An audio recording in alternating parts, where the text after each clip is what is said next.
Alright guys, today we're going to branch out from internet drama because a whistleblower, who is incredibly credible, we'll touch on that later, just came forward to say that not only has the United States gotten their hands on crashed UFOs, but also that we've been trying to reverse engineer them for years, and the government is hiding this information from itself. Does that have your attention? Well, it better, because this story has the potential to get really crazy. I should start this off with a disclaimer. I have absolutely no idea if aliens are real or if the government has captured UFOs. But like most people, I really want to know. In the past couple of years, we've gone from UFOs being a completely insane thing to believe in, to the US government not only admitting that they exist, but also creating a task force, the All-Domain Anomaly Resolution Office, or AARO, and labeling UFOs not as delusions of crazy farmers, but as real phenomenon, which they call UAPs. Just last week, NASA held a round table on their involvement in the research into the UAP phenomenon, and it was mentioned that there are unexplainable metal orbs appearing above military operations, which move with intelligence and intent. So I don't think this whistleblower's allegations are as crazy as I would have thought 2 years ago. But I would still side on the side of caution. Examine the information and come to your own conclusion. The only thing we can say for sure is that something is going on. But what is it? Well, we might finally have an answer. Let's get into the whistleblower allegations. Leslie Kean and Ralph Blumenthal, who are notable for having co-authored the New York Times report on UFOs that got the Congress to admit these things are real, published an article on thedebrief.org, linked in the description, in which they bring forward the allegations of a federal whistleblower and detail what he is reporting to Congress. David Charles Grusch, the whistleblower, is alleging that the United States has in its possession a number of craft that are of non-human origin, and that we've had these craft for decades, have been attempting to reverse engineer their technology,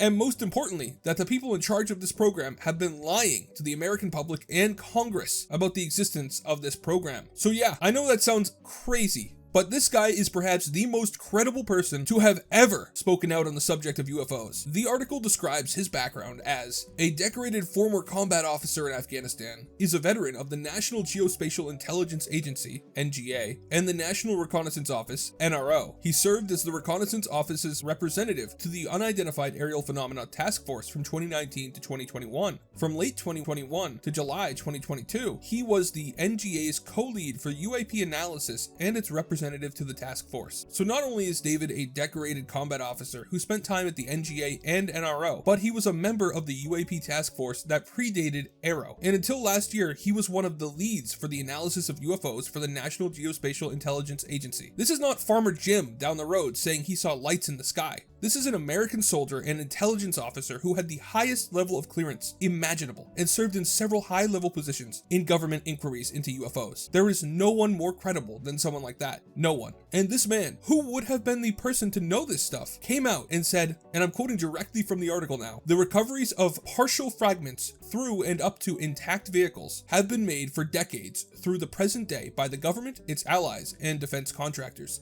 Analysis has determined that the objects retrieved are of exotic origin, non-human intelligence, whether extraterrestrial or unknown origin. Based on the vehicle morphologies and material science testing, and the possession of unique atomic arrangements and radiological signatures. And also more specifically, we are not talking about prosaic origins or identities," Grusch said, referencing information he provided to Congress and the current ICIG.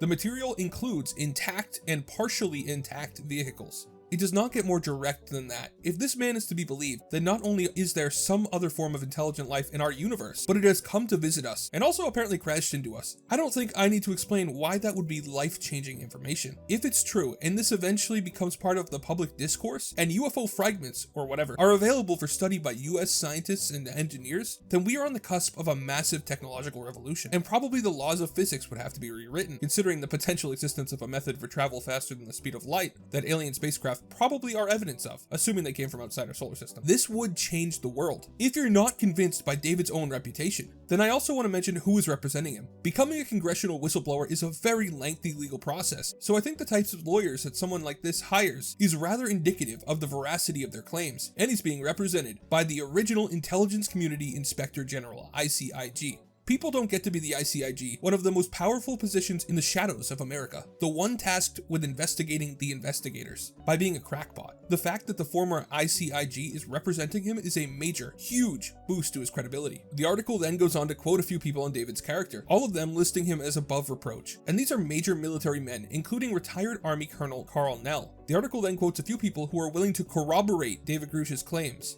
including Christopher Mellon, who the article describes as spending nearly 20 years in the US intelligence community and served as the Deputy Assistant Secretary of Defense for Intelligence, has worked with Congress for years on unidentified aerial phenomena. He went on record and is quoted as saying the following: "A number of well-placed current and former officials have shared detailed information with me regarding this alleged program, including insights into the history, governing documents, and location where a craft was allegedly abandoned and recovered," Mellon said. However, it is a delicate matter getting this potentially explosive information into the right hands for validation. This is made harder by the fact that, rightly or wrongly, a number of potential sources do not trust the leadership of the All-Domain Anomaly Resolution Office established by Congress. Keep in mind that this, again, is not coming from some crazy person. Christopher Mellon was the Deputy Assistant Secretary of Defense for Intelligence. These are serious government people. These are the kinds of people that you want backing you when you're trying to prove something like this. They go on to quote more and more credible people as well, like Jonathon Grey, who they describe as a generational officer of the United States intelligence community with a top secret clearance who currently works for the National Air and Space Intelligence Center, NASIC, where the analysis of UAP has been his focus. Previously, he had experience serving private aerospace and Department of Defense Special Directive Task Forces. He is quoted as directly saying, "The non-human intelligence phenomenon is real. We are not alone. And retrievals of this kind are not limited to the United States. This is a global phenomenon, and yet a global solution continues to elude us." To be honest,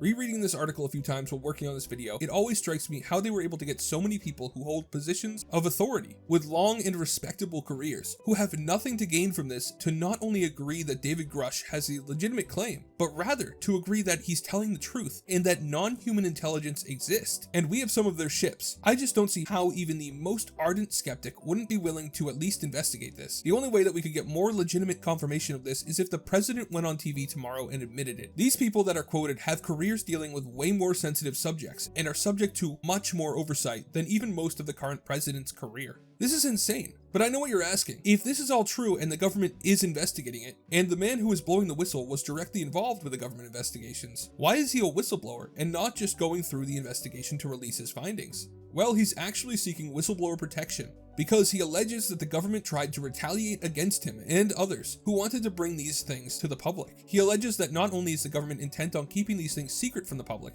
but the military and other agencies don't even want to allow the Congress, our elected representatives, who certainly have a need to know and have now expressed a willingness to find answers on the subject, to know what's going on. If that is true, then on top of the revelations of the existence of non-human intelligent life, then he's also revealing the biggest breach of public trust ever. This blows Watergate out of the park, easily, for obvious reasons, and Congress has been working with him. So someday soon, we won't be reading this in articles and watching videos about it on YouTube. This man is going to end up standing before the Congress and telling them everything he knows, as is his right as a whistleblower, and in keeping with his rights as an American. Congress will have to decide if he's to be taken seriously enough, which right now it seems they do think he is. Then they'll have to take steps to make this public, not classified, public. At this point, public interest demands it. Whether Grusch is telling the truth or not, we need to know. This doesn't just have a major impact on America, but on all human beings. Not knowing either way, but having the information that it's possible out there, represents an inherent threat to human society as a whole. For the longest time, the existence or non-existence of non-human life in the universe would have been the easiest secret to keep, because no one would believe you either way.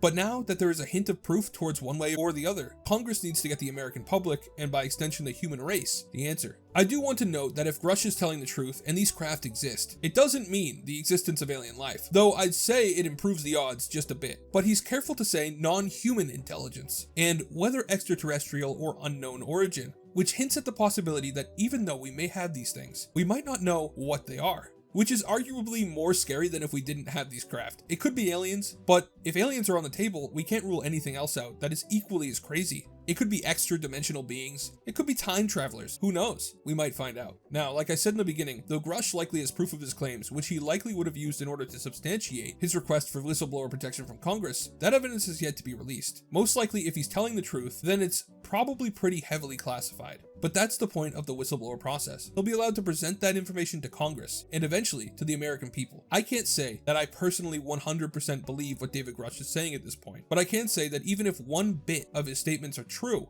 then we are owed an investigation and answers. I'll end this video by quoting Louisiana Senator John Kennedy from some remarks he made to the press immediately after leaving a classified briefing on UAPs, specifically following the apparent shootdown of 3 unknown non-balloon objects following the Chinese balloon incident. He said, "Lock your doors tonight."